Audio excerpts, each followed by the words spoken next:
स्वागत है आपका बी न्यूज नेशन में। मैं हूं आबिद हुसैन शेख, आपके सामने कोविड-19 मीडिया बुलेटिन के साथ। आज राज्य में 9,523 नए मामले। अब कुल राज्य में कोरोना पीड़ितों की तादाद पहुंची है 7,10,309 को।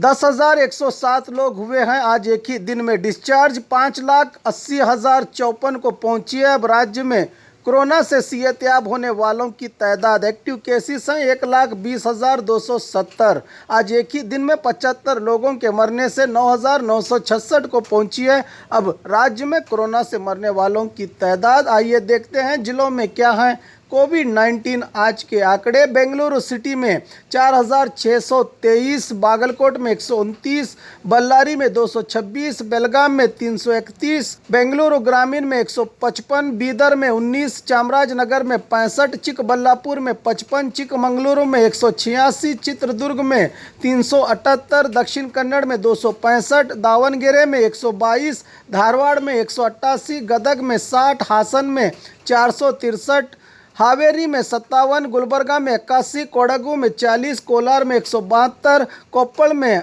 48, मंडिया में 267, मैसूरू में 541, रायचूरू में 62, रामनगर में 24, शिवमोगा में 130, तुमकुरू में 285, उडुपी में 171, उत्तर कन्नड़ में 115, बीजापुर में 165, यादगीर में 100 कोरोना के पॉजिटिव मामले आज सामने आए हैं। बात बीजापुर की, आज 165 नए मामले। अब कुल जिले में पीड़ितों की तादाद पहुंची है 10,934 को। 140 लोगों को किया गया है आज एक ही दिन में डिस्चार्ज, जिससे 9,812 को पहुंची है अब तक जिले में कोरोना से सेहतयाब होने वालों की तादाद। 947 लोगों का इलाज चल रहा है। आज एक के मरने से 175 को पहुंची है कोरोना से अब जिले में मरने वालों की तादाद। और खबरों के लिए देखते रहिए बी न्यूज नेशन।